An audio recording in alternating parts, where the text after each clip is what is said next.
Well, I was going to go on talking about what I call extensions.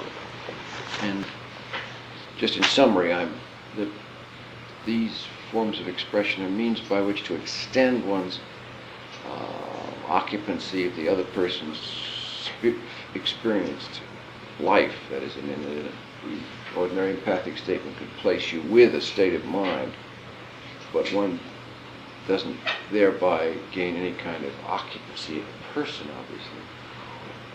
And so the notion of extensions rests on the need to move within the other person's experience. So one says that it is unpleasant not only now but then, or not only here but there. So one can move, and of course this is now an exploration, so that one anticipates that one will be wrong, one will be rebuffed, and one will be restored to where one does belong in the other person's experience. So that when you say to someone, it's awful not only here but at home, the answer may be no, it's all right at home, so that you found out, so to speak, where the boundaries of that awfulness are in space by such a remark and a counter remark of those two. Now, one of the things that very much surprised me and still to some extent puzzles me is that the tracks, so to speak, upon which one moves within another person's experience are many, but prominently space and time. Perhaps that's obvious in some sense, but it isn't obvious to me. And in keeping with that, spatiality and temporality, as they're called in existential literature, have always played very prominent parts in existential thinking. For example, the most famous existential book ever written by Heidegger is called Being and Time. And we're going to ask ourselves what the relationship between those two is, because it's obviously an intimate one in these people's minds anyway.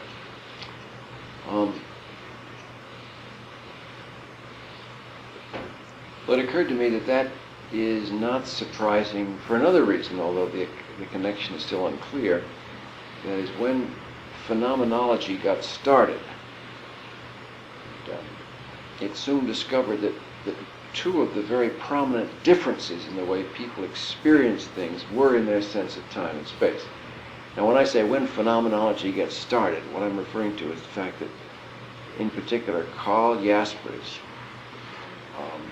who was working in what had been Kreplin's clinic, you remember, decided that he couldn't tell the difference between the different paranoid types on the basis of the external mental status.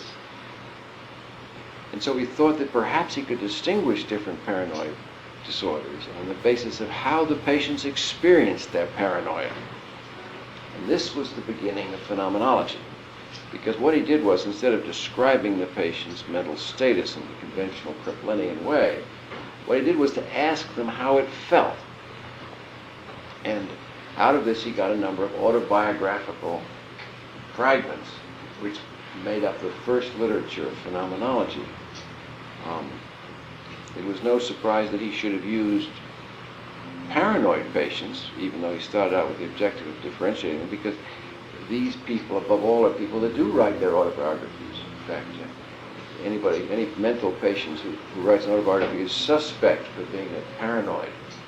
So predominant is that diagnosis among mental patient autobiographies. The only contestant is manic depressive disease, and I suspect that that's been heavily paranoid in most instances.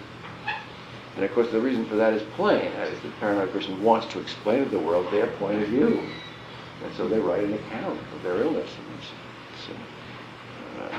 Before and after Daniel Paul Schreiber, before and after Daniel Paul Schreiber, that's been the habit of psychiatric autobiography. Well, so one has to wonder if Jaspers didn't rewrite the scientific paper after he did the work, as is so characteristic of scientific papers, that is, he introduced a degree of an order into the proceedings quite different. I suspect that he got inner descriptions of people because the paranoid ones were the only ones who would tell him very much. and he therefore invented the idea that he did it because he wanted to distinguish them. A common enough recasting of scientific work. If you've ever written scientific papers in the usual format, you know how that's almost inevitably the case. Anyway, and you can compare that with the way in which hysteria was the central material for psychoanalysis for another reason, because those patients will talk without anyone appearing to listen. So psychiatry, in a very real sense, springs out of the idiosyncrasy of particular patient types. Well, thereafter, the other phenomenological workers, who were soon called existential workers for various reasons, began to present their descriptions of the inner world of different kinds of patients. And you have quite a neat little literature on the inner world of the obsessive, the inner world of the manic, the inner world of the blah, blah, blah. And the great names there are von Gepsettel, Strauss, Minkowski, and a few other people, in which you get these rather vivid descriptions of what it feels like to be in one of those states of mind. It's different from the mental content that you collect in psychoanalysis. It's different from the description of the appearance of the patient in descriptive psychiatry and so on. Well, as I say, one of the striking things about those descriptions is that they differ very prominently in the sense of time and space that is revealed by this account of experience. Well, if we go back and ask ourselves, what we mean by the categories of description in psychiatry anyway, we have easy answers, although the answers get a little denser as one goes along. We all learn right at the beginning the categories of the mental status: appearance and behavior, apperception, insight, blah, blah, blah. Things which are more or less discernible by looking at the patient and by a certain amount of inquiry. Not very intense inquiry, but a certain amount of inquiry. We also realize that those categories of the mental status, you might say, can be extended and elaborated if you do what Freud did and listen much more than the descriptive workers did. And so then in Freud's accounts of his material, you can see other categories emerging: the category of the preconscious versus the unconscious, the category of the different defensive elaborations, conversions, projections, if you like. All those are ways of categorizing the content of the analysand's speech, you might say. However, as soon as we get to a full-blown empathic approach to the patient in existential work, then, as I say, this attention to time and space becomes much, much more elaborate and intense. And we learn things about patients' experience of time and space that to some extent surprise us. Why, again, should that be? What is the relationship between empathy and temporality, or being, if you like, and temporality? If being and empathy are connected by the fact that one searches the others for the other's being and shares it, what is the relationship between being, empathy, and temporality? Is it because we know our own temporality, because we live within ourselves, we know our own sense of time, and that by looking at someone else, even by listening to their mental content, we may not learn much about their temporality? But maybe if we can place ourselves within their experience, we begin to have the same sense of the passage of time they do.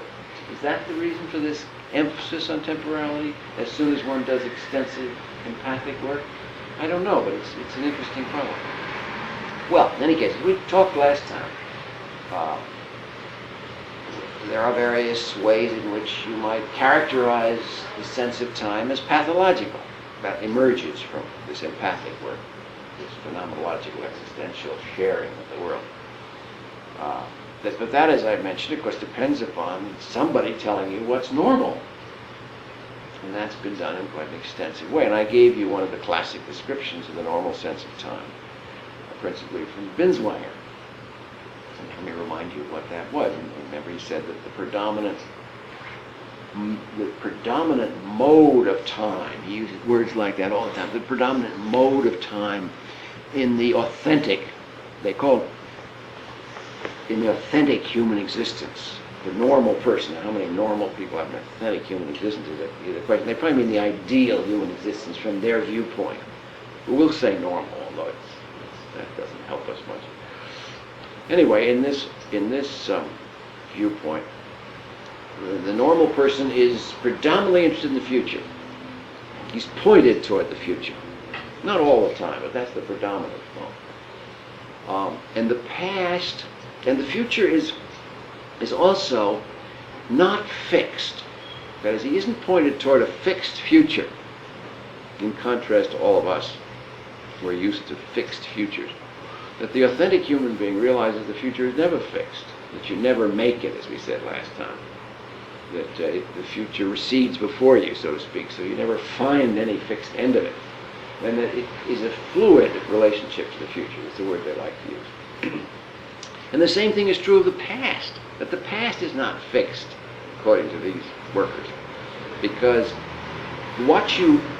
how you assess the past, how you even see the past, changes as you move into the future. And that, I think, is an observation most people could repeat to themselves. That the past is not fixed, and it's the way you look at your childhood now is very different than the way you looked at your childhood 5 years ago, and very different than the way you look at it 10 years from now. And notice what's being carried in this argument. That is the notion that if that's true of you, then you tend to be having a more authentic existence. That's a plus on your side, that if this changing future and past are your experience, as opposed to fixity. Either fixed goals in the future or a fixed view of your past. The present has a curious status, doesn't it? I mean, it in one sense has no status at all. It's a sort of a disappearing point between the past and the future. At the same time, it's the practical point. That's a word that Binswanger likes to use. It's the point at which the past is turned into the future, in which the past and future are built. So it's the building point. I mean, and that reminds us that there is no future without a past, that the material to go into the future are what you have available from the past, and that the conduit, so to speak, through which this past becomes the future and is built into your authentic existence is what we call the present. Well, one could make some of the descriptions are interesting, and you can imagine elaborating different ones of your own and thinking about this whole business, and maybe even having a different view of what the authentic relationship between the past and the future was. But my point is that these conceptions about temporality have dominated the view of what's normal and abnormal in the existential psychopathology. Well, we talked about some of the different ways in which you can go off the track as far as temporality is concerned.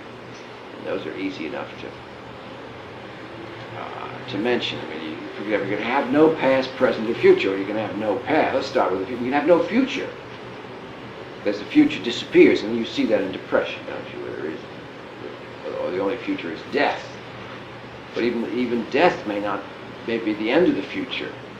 And that the depressed person is characteristically, aren't they, fixed in the past, fixated on the past, their mistakes, their errors. And that past is fixed. It isn't a living, growing thing about which they have a different perspective. They feel that's the root, that's the past, that's the end that's there. And that's a very characteristic way of describing depression. Then you think of mania as the opposite. Mania, very often, there is no past, and one lives in the future. But this is a future without a past, and therefore it's unreal. It floats, as the existentialists say. It doesn't have a practical moment of building. It just is a floating into the future without a real sense of connection to the past. And so you have all kinds of weird ideas about how much money you have, or how famous you are, or what things you're going to do, which have no connection with what your actual past accomplishments are. And all that is, I think, recognizable in mania. Schizophrenia presents characteristically the sense of endlessness, changelessness, hopelessness. And time is suspended now. So that instead of a sense of movement, we have a sense of fixity. Flatness, if you like, a kind of temporality equivalent to the emotional state that's characteristic of all things. And one can see other kinds of descriptions. Then there are those states which are said to be very common nowadays, in which the present comes to occupy the whole of existence. And that too is regarded existentially as pathological. That is, the past and the future disappear into the present, and one only lives for the sensation of the moment, as we say, or for the experience of the moment. And some extraordinarily busy people, so many perhaps compulsive people, never raise their head to the future or even to the past, but are simply devoured in the practical action of the present. To me, it's very interesting that one of the forms of presentness, pathological presentness, as it's called, is gluttony. And obviously the glutton is the person, that's an old-fashioned word you don't hear very much, but anyway, the glutton is the person who lives for the sensation of eating. And he lives in this present eating. And maybe that's true of drinking. And if you've ever read that fantastic account, at least I think it's a fantastic account of alcoholism, Under the Volcano, by Malcolm Lowry, which is really something you want to read. It's dominated by the present. That is, that the alcoholic man is described, the author, who died of alcoholism himself, is simply fixated on how long he can keep from drinking. How long till the next drink. That's his temporality. And he has no past. He has no interest in the past. He has no interest in a future that transcends the experience barely postponed of drinking again. And then, of course, when he's slooped out, whatever the word is, he then is essentially anesthetized and doesn't again exist in time. And it's very interesting to me that those movements like AA, which have directed themselves against alcoholism with a single-minded fervor, also are somewhat present-oriented. They have this motto of taking it day by day. So that maybe both maybe gluttony and anti-gluttony end up, in a kind of fixation on the present, either drinking or not drinking, eating or not eating. Well, as I say, one can go on about these descriptions at some length, and the practical worker, I think the psychotherapist, for example, ends up by saying, well, so what? I mean, they're clever descriptions, and they do remind us of things, and blah, blah, blah, blah, but so what? And indeed, even the great Carl Jaspers, who was as responsible for all this as anybody else, after he had surveyed, and he was always surveying things, after he had surveyed the phenomenological literature, said that they really hadn't amounted to much more than a few interesting descriptions, which was the demolition of his colleagues, the like of which I have never seen. But I'm inclined to think that's not the case. And that the reason that Jaspers couldn't see beyond the descriptive aspects of these things is that he didn't know what they were good for. And I think what they're good for is very evident once you take the empathic point of view, i.e., if you know what a person's experience of temporality is likely to be, you have a much better opportunity of getting with it. And that's, of course, true about knowing anything about it. But if, indeed, inner experience is dominated by temporality, then your knowledge of what it's going to be like to be, say, schizophrenic in a temporal dimension gives you a much greater chance of sharing the person's world, of getting with them. And I thought that does not occur to Jaspers, because Jaspers is an extraordinarily brilliant man, encyclopedic mind, perhaps the most encyclopedic mind we ever had in psychiatry. But he wasn't the least, I don't think he was terribly interested in seeing the patients. I mean, after he'd seen those paranoid patients in 1904, I doubt that he saw anybody else. So that he was not a psychotherapist, although he was very interesting on the subject of psychotherapy. And as you know, he quickly became one of the foremost philosophers in Western Europe. Well, in any case, it seems to me that the uses of these descriptions, once one takes an empathic point of view, is very evident. And I commend to you, for example, thinking about with your schizophrenic patients the experience of timelessness, changelessness, endlessness. And I've had many times I say many times, but I've had a considerable number of times where I have been able to get with people who were otherwise didn't know that I was in the room, as far as I can tell, and forming something like a relationship with them around this, what often seems a central part of their experience, these changes. When that was acknowledged and shared with them, there was sometimes the beginning of a movement away from that frozen time experience.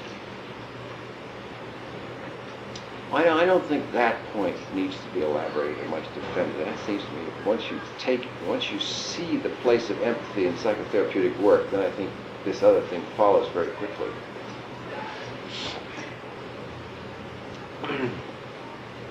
Now, extensions are, of course, the word for what, the name for what occurs to you as you move with the patient through time. And I want to emphasize the exploratory importance of this and try to give you an illustration. For example, if you're trying to find out how suicidal someone is, I find that it's very helpful if I explore through extensions the extent to which, and that is not an accidental phrase, to the extent to which the person's time has stopped, i.e. to which there is no future. So that when you say to somebody, it doesn't just seem hopeless now, it seems like it will be hopeless forever. We are essentially, well, it's what I call going below, in the sense that I'm seeing how far I can extend the depth of time, you might say. And if the person says to me, that's right, then it seems to me I've got a very important fact about the closeness to suicide that they may be. While on the other hand, if the person, as so often happens, says, oh no, it isn't that bad, doctor, something like draws you back from death, so to speak, then I think that's an assurance that the empathic exploration of the death of time has told you that time isn't so dead, right? Well, one does that. I mean, that phrase, going below, has a place other than just in temporality, in the sense that I found it useful to try to see how desperate someone is, that by expressing different degrees of desperateness and seeing where I lost the patient. That's what I mean by going below, and one can do that around any feeling, not like desperation, or happiness, or anger, or whatever. But in that way, one is extending one's movement into the person's affects and seeing where you lose empathic contact, where they correct you, so to speak. And then, in a sense, you've made a kind of a rough numerical estimate of the extent of any affect or depth of time or whatever you can extend. I was wondering if you found yourself doing that in a stepwise fashion or just going to the extreme and then coming back with the patient. Well, I've done both of those. By accident. I mean, I wouldn't have characterized that, but I think I could think of instances where either of those has happened. And certainly there's no difficulty in thinking of ways by which you could do that. You could express the extreme, or just take it bit by bit, lead the person bit by bit, whatever. Well, I want to spend the rest of our time tonight in discussing spatiality. And I'm a little apologetic about doing that because as far as I've been trying to invent this myself.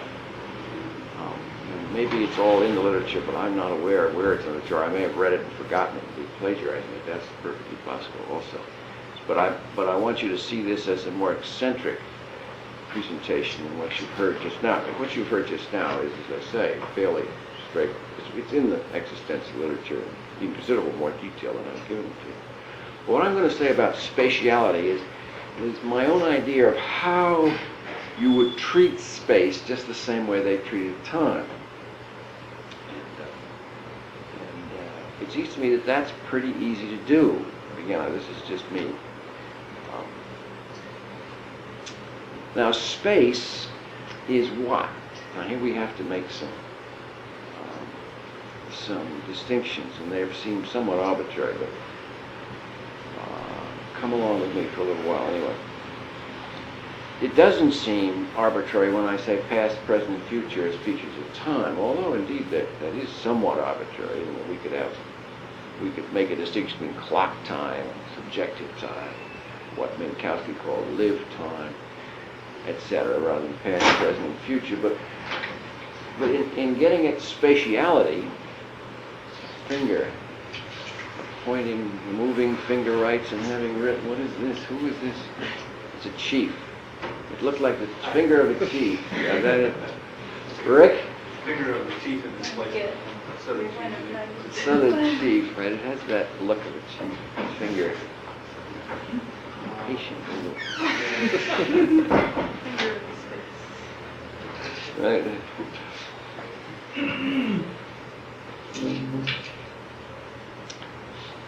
Well, I suggest that somewhat basic categories of space are what we might call first the body and then outside the body. I thought that was the body is spatial, isn't it? I mean, it's that part of space in a certain sense with which we are most acquainted. And indeed, we acquaint ourselves with the rest of space to some extent by means of the body. We touch other things. Right? Now, granted that we have elaborated the engines of spatial discovery to an extraordinary degree, right? So that we're no longer like the ancients, intent simply upon staring into the sky or fumbling around on Earth, right? We have machines that dig holes, and we now have extensions of our body which are capable of going, well, if the Reagan administration hadn't cut the NASA budget, perhaps going anywhere. Exploring meteors, even other galaxies. Anyway, but so that spatiality has transcended bodyhood. Now I'm using, that's bodyhood is the word the existentialists love.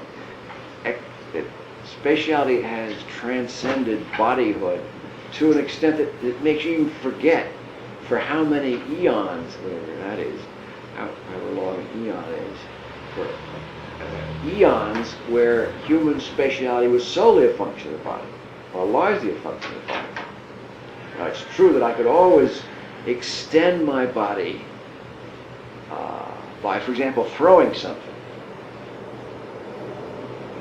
And I can not only use that to destroy my enemies, but I can also use it to explore space, to interest other creatures in following me, as you do when you throw something for a dog. You can see that the act of throwedness, as the existentialists say, that's their word, not mine. But when you think about how throwing is in relation to space, their use of words like throwedness somehow makes more sense to me.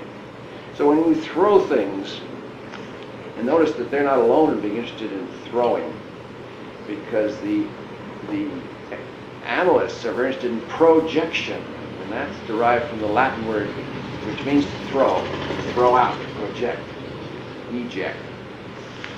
So throwedness seems to probably a fundamental category of space. No, that's silly for me. That's what that means. Anyways, that's one way in which you spatialize by throwing. And this is something that is deep in us. Think of how much of human entertainment and games are throwing in space. I mean, from the frisbee to football, baseball, tennis, golf. We're constantly throwing things out into space and then chasing them. Or we're throwing them to somebody else and chasing them. I mean, you see, what I'm talking about now is what's called modes of existence. Human existence. I don't mean that animals don't do it too, but as I say, one of the awful things about existentialism is very snooty about humans versus animals. I hope they get over that someday. But anyway, they are. But modes of existence are are heavily thrown. That's the kind of language that one gets. Not far away.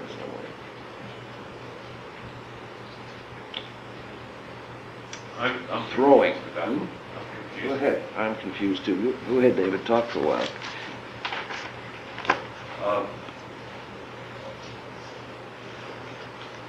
You talked about throw-itness. Thrower's.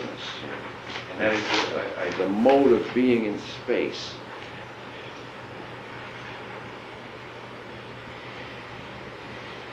so an object that's reduced to very concrete, reducing it to object. The object, it's not the object that's being thrown that has the characteristic of throw-itness. No, it's you who Throws. impart to the object its exploration of space, its extension, if you like, in space.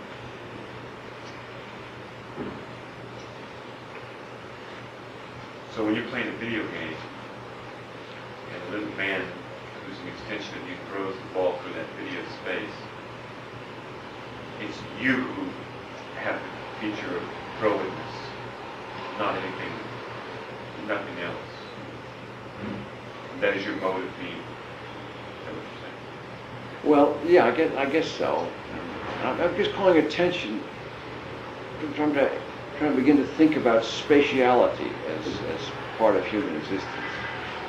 And those things seem minor to us because they say that our capacity to explore space is now so extraordinarily developed beyond, what was probably, wouldn't you say, predominantly the case up until the last half century? We depended very much on throw-itness and upon touching, and, gazing into that kind of, throwing your glance. Huh? Well, I don't want to present this simply as a gratuitous description. Again, we're going to have to relate it to something useful. David and Mike? So it's kind of analogous to being pointed towards the future. It's mode.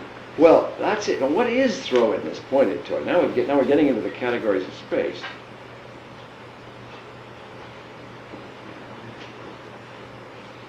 Well, I think the answer is obvious. It's pointed toward there,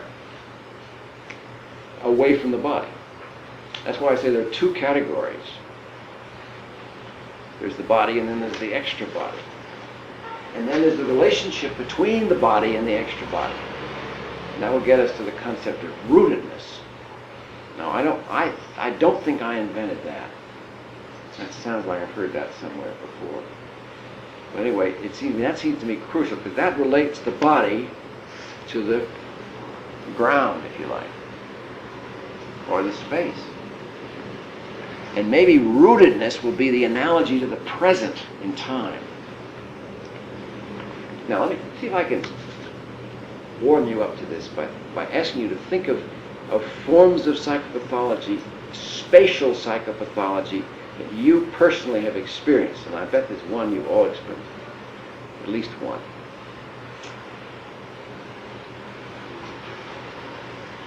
A form of psychopathology, widespread, I think it's one of the commonest symptoms in the whole book, which is a form of spatial uprootedness. Depersonalization. Well, I think that's a very good example of spatial pathology. I wasn't thinking of that because that's uncommon, relatively uncommon. I was thinking of something that... Fear of heights or Fear of heights. Right. Fear of heights. What is the experience of being afraid on top of a high building? You know what? Describe it. It's fear. And what else? And what are you afraid of? Of falling, right? Of throwing yourself off or of falling. So you see, that's a kind of quintessential uprootedness. You have lost your footing. Mm-hmm. And that's a very common experience. Well, why? Why? For instance, I have no fear of diving into the ocean, but I have a fear of heights.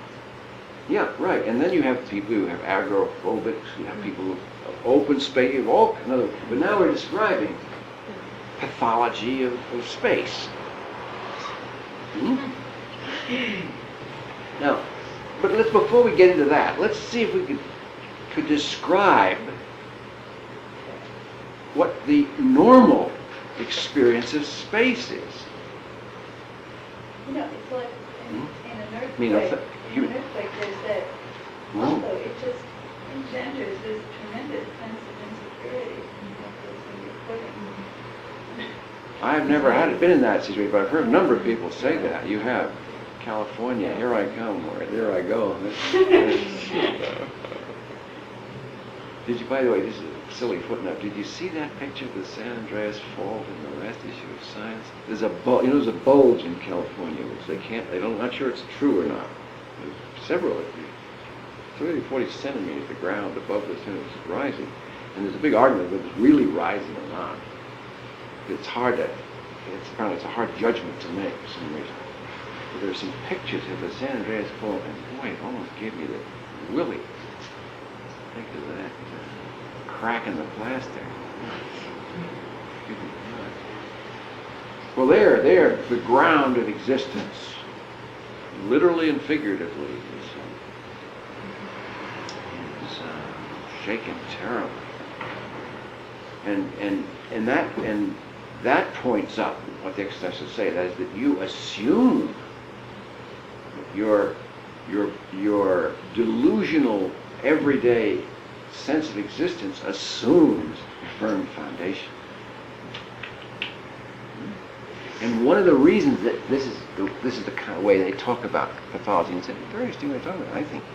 One of the reasons that you're so upset when you get on top of a building and see that you could fall very easily, just step a couple inches and you're gone, fella. It's not hard. Right? Nobody has to push you. Right?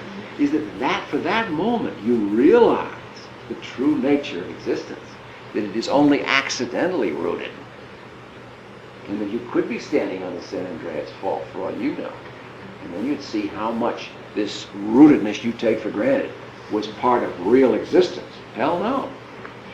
You just happen to be living in the right place. That doesn't happen very often. Right? So that then you see the psychopathology of falling isn't psychopathology anymore, is it? It's a realization of the true state of existence, i.e. its capacity for falling. Or shaking. But it's a failure of denial. It's a failure of a normal. Failure of denial. Right. It's, Right. Yeah, because the fact that denial cannot operate where you're out there on top. You see it too clearly, and then you see the fear. Someday someone's going to come along and put that notion of that explanation of that fear together with the analytic explanation of that fear. It's a great thing to do. Show how they relate to each other. Nobody's ever done that to my knowledge.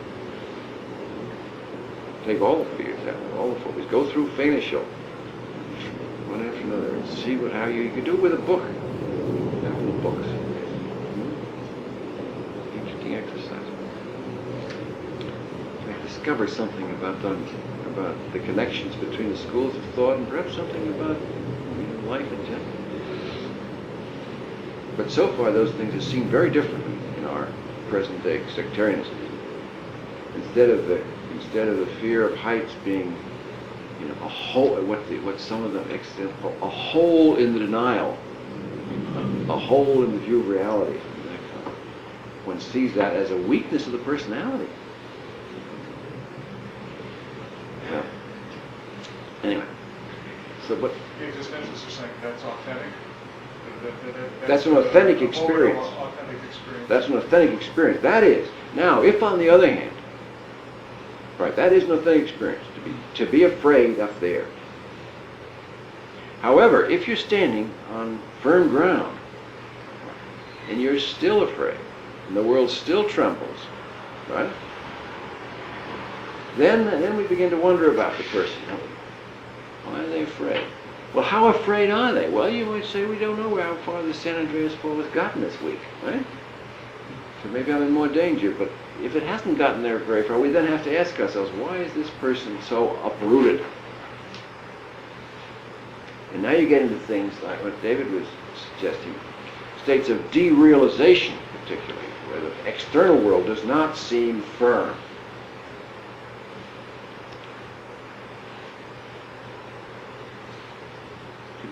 find that several activities produce a state of firmness for me. One is mind, one is being intimate with someone. Most of them have the notion of composure somehow. But the firmness... Composure. That's an interesting word, composure. Yeah, that state. In that state, I can walk along a ledge much more comfortably than another state, and empathize more comfortably. And it's as though the translation between inner comfort and spatial comfort is bridged by a lot of activity. What would you think about this? Another category of spatiality is subcategories contributed by whether space seems distant or close. And in the everyday psychopathology, you not so much now. You see it more where hysteria is rampant, but you can have microspia and macrospia. And in microspia, the world looks as if you're looking at the wrong end of a telescope. And then sometimes the world is magnified. It seems close. It's said in depression that time stops and space recedes. And the reverse in mania. I think the temporal thing I have demonstrated my own satisfaction. The spatial thing I take their word for. I don't know about that. But space can be close. And when I was thinking about this to discuss it with you, I got a poem in a Christmas card. It's from E. Cummings. It's a terrible poem, but it had a wonderful line in it. It's about kids finding pebbles on the beach, and they bring home a pebble, and it's talking about this little pebble, and it says, as small, this is typical Cummings, as small as a world and as large as a loan. Well, I thought that's just what I need. As small as a world and as large as a loan. And I think that's part of what you're saying. And by a world, I mean an intimate world. A world which you're part of. And that I could resonate with that. When you're with your friends, it is a small world. There's a sense of closeness. And closeness means closeness. Right?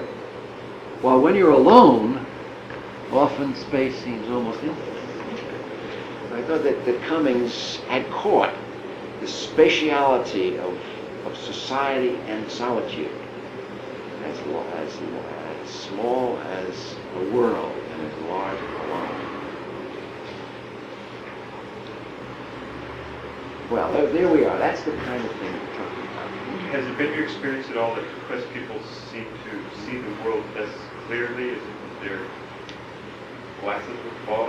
When their spirits Lift, it's as if their glasses defog. defund. That sometimes the world looks brighter, the world looks Brighter. more clear. There's Right. Well, colorful. That's another thing. There's a chromatic category too. The depressed world is supposed to be gray. For what it's worth, on a workshop, depression is sometimes indicated by a lot of what's called percepts, which is gray and white, achromatic colors. As a prime feature, prime term. And there are states where there's heightened coloring. It's said to be particularly characteristic of aura before epilepsy. The grass will suddenly look greener, redder, have a sense of color. And,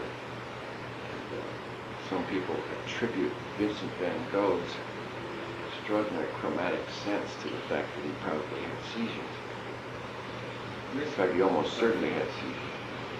Mystics term heightened. Heightened, yeah. In terms of hallucinogens, the subjective experience of hallucinogens is one that very much enhances colors, all the sensations. And artists in general will tell you that they have trained themselves to increase the perception of color.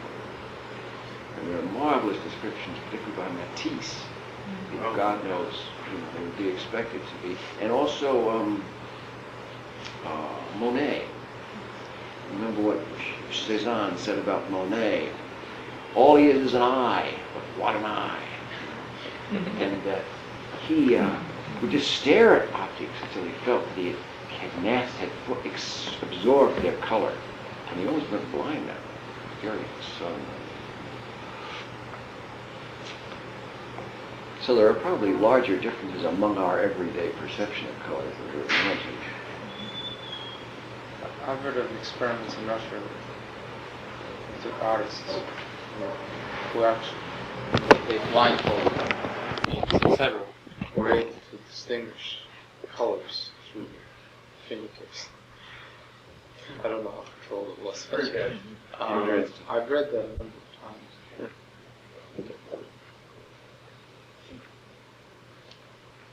Well, this, we ask ourselves, what use are these things? Well, they're interesting intrinsically, but also, again, if we are trying to get with the experience of another person, obviously these things have sort of access value, you might say, to the experience of another person.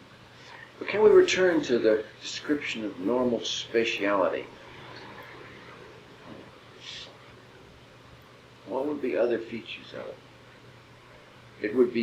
It would have a capacity of throatedness, that is, that you would not be stuck in your body, right? It would not be your body would not be fixed and unchanging, like someone who is enormously sort of static, flatulent or something. Is that the right word? And it seems to me that there's a sense of movement in space that the vigorous, authentic existence should have. I don't mean hurrying in space, but a capacity to move that might correspond to the depressive time that's fixed. Depressed people rarely exercise, rarely Sort of move. retarded. Right. Retarded.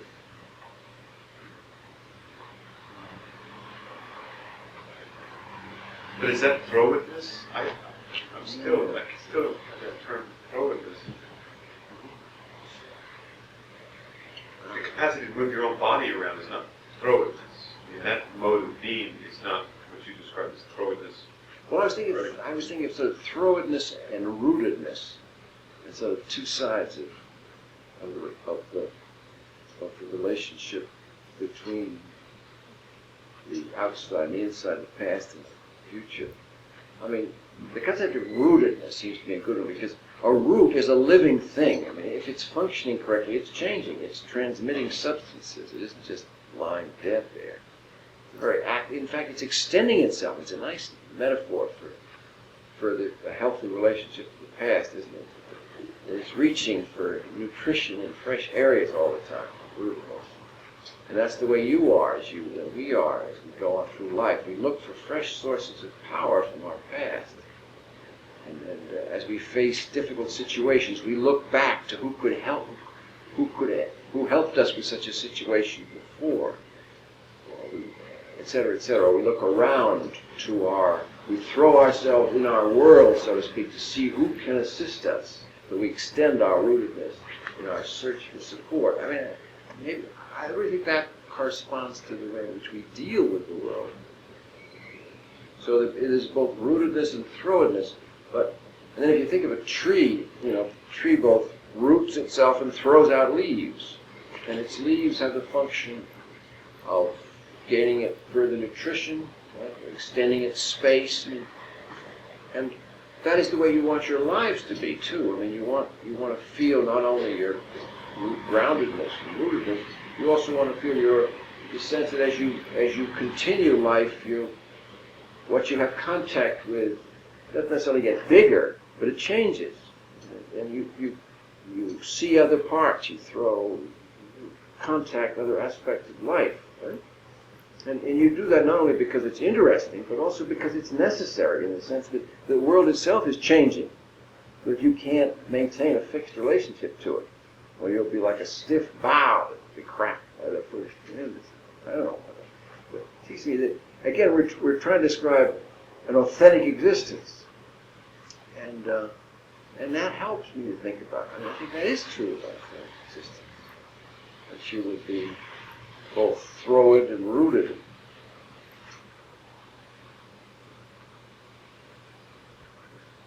And of course, you wouldn't want to be throated like the manic, who was running around unrooted, that you'd fly any place. That isn't what you mean, obviously, by throatness. And well,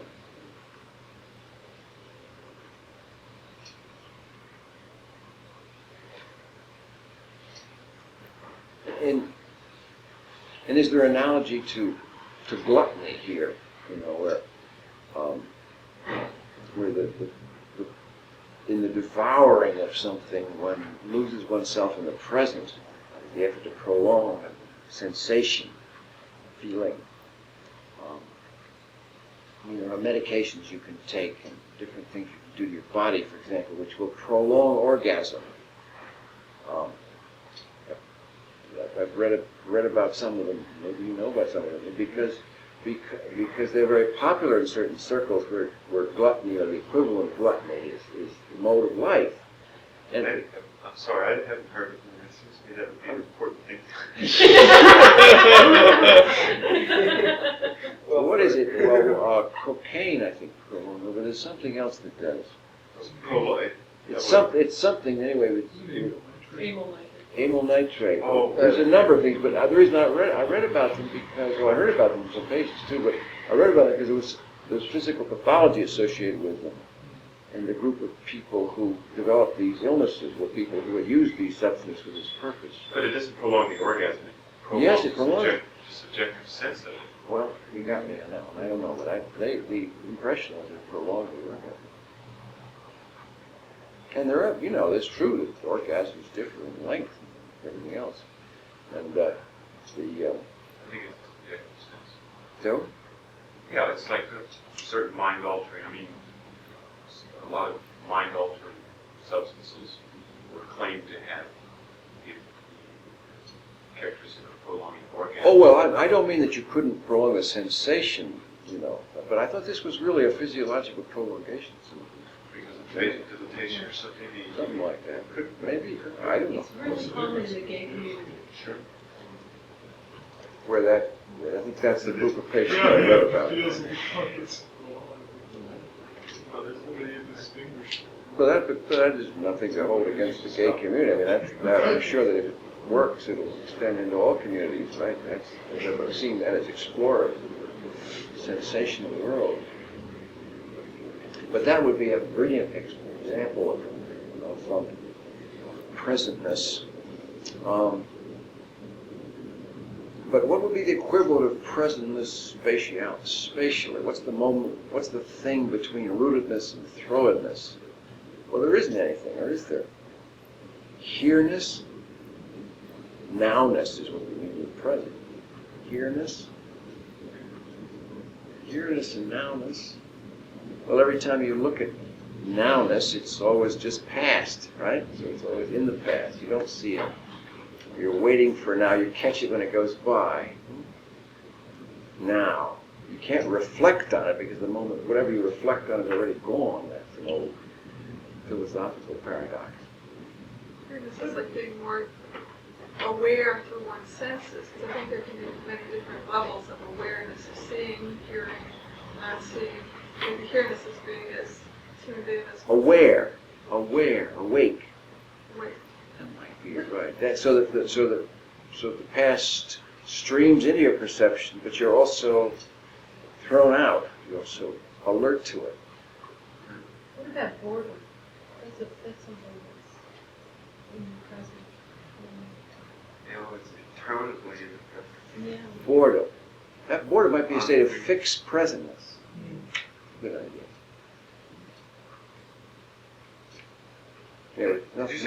Nothing happens. Nothing happens then. Right? Did he say that? That would be sort of the opposite of. Yeah, it'd be the opposite. You've seen that book by Richard Alpert, Be Here Now. Be here now. Written shortly after leaving Harvard. Be here now, and then it's now, be here. It's one of Tim Leary's. That William James Hall. You seen that little book? Right? Be here now. A kind of a westernization of the Zen idea that being in the present is a very difficult thing to do, but that's exactly what that's to be in the present and the present. Why is that such a good idea? Well, they say that's tantamount to enlightenment. Well, it may be, but I mean, there are lots of other things to do too, right? Like imagination, recollection. Something wrong with that? Except that people get tangled up in their imagination for the future or their recollection. Yeah, well, I think that's true. I mean, it can be, if you like this other language, it can become thrown out of contact with one's body, say, or the world. Right? But that isn't necessarily the case.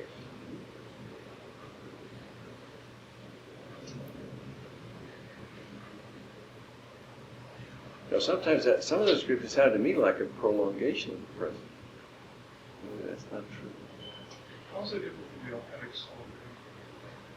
How is that different from the authentic self? Well, as I see it, I mean, all these things like past, present, and future, rootedness, throwedness, maybe attention, all these are the modes of authentic being. So what's inauthentic about it is it's Well, what's inauthentic? one. What's inauthentic is, for example, if you're stuck in your body or the past, or if you're floating in space.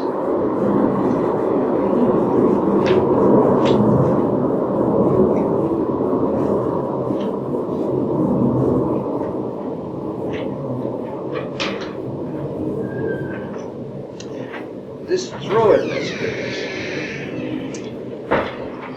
bugs me a little. I mean, it doesn't seem to me that a sufficient account of sort of the relationship between the body and the world.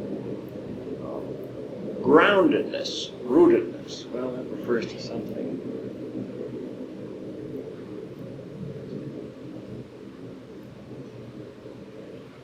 And I mean, I feel like when one hears throwedness, it's sort of like saying everybody ought to be playing basketball or something. You know, that's kind of a sort of athletic quality to it that discourages me. Is there a distinction between throwedness and reachedness or contactedness? Contactedness. So one implies just an extension out as Right. opposed to the relationships. That contactedness does. Right. Maybe that's what's in between rootedness and throwedness is contactedness. Yeah. That, like, Reaching, maybe, something like that. Not just throwing, but reaching. This speaks to an impact on the environment, a Right. change, a mastery. but did you say it One was of the reasons they make, one of the reasons they make a fuss about throwing, and this is where this word comes from, is that human existence is thrown. And I understand that's what they say. And I think what they mean is that we're not sort of placed here delicately. Nor do we put ourselves here. But in fact we are thrown. And that's true. I mean, there happened to be one fine day in utero, right? A little conjunction, a throwedness of sperm and egg, out of which each of us came. I mean, horrendous. I mean, you think of all those little spermies, climbing the walls there, right? And throwing themselves against this blind egg, right? I mean, that's the world we come out of. And that's the world we live in. Like the San Andreas Fault. We are all, to some extent, we are thrown. It isn't quite that bad, but there's that quality. We don't pick our parents. We're thrown into a family at birth. And it takes us years to realize that they really weren't necessarily designed for us. And we have to somehow come to terms with that throwedness of life. But I mean, they may be using throwedness in that sense, only not the one my literal mindedness.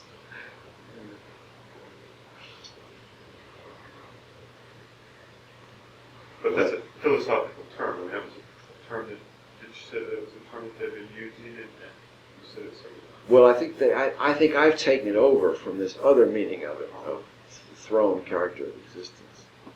Maybe a better word would be reaching and contact.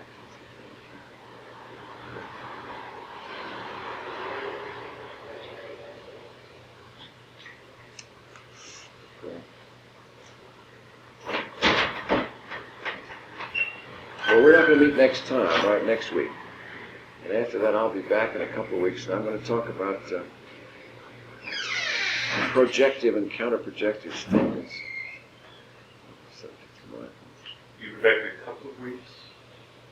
So that will be when? January, what, something, first Wednesday. In other words, I'm not coming between Christmas and New Year's. It's January, Next Wednesday. January 6th.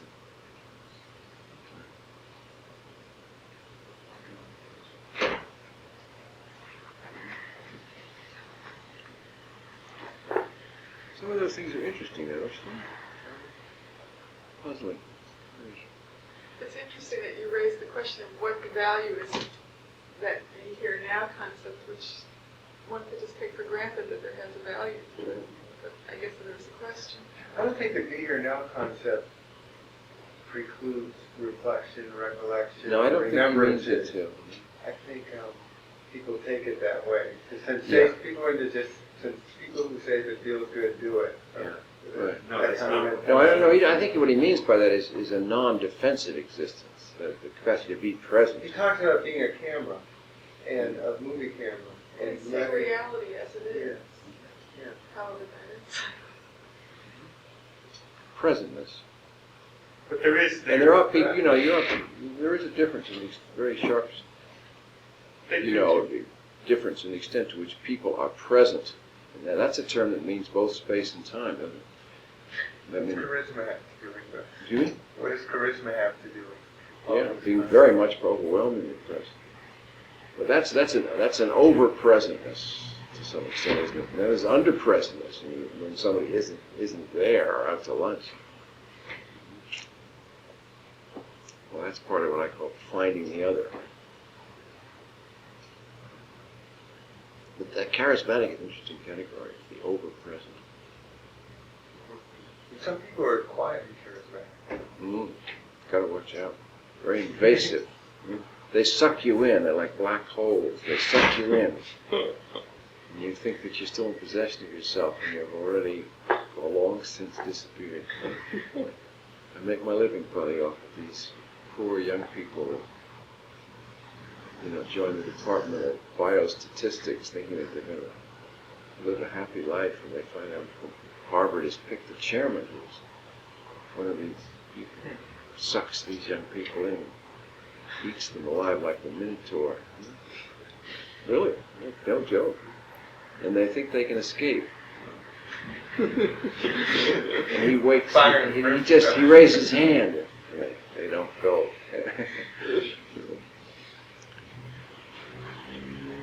So strong in some personalities. I told you my General MacArthur story, right? My father had a friend that was a friend of General MacArthur, Douglas, the great Douglas MacArthur.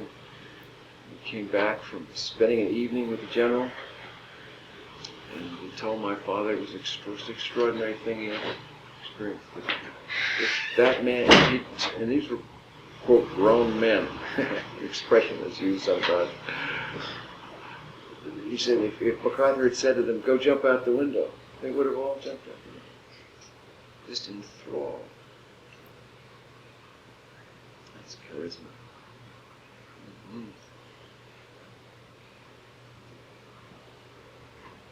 Hitler did that. You see those people in a room sometimes because they're always the center of attention. And I have an expression I took over from T.S. Eliot that describes the way they look. They have the look of people that are looked at. The thing from the Four Quartets, the roses line, the look of people that are looked at.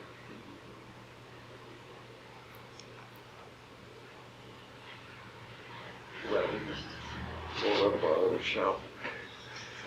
Merry Christmas. You too. Have a nice time. I hope you escape a little from this black hole.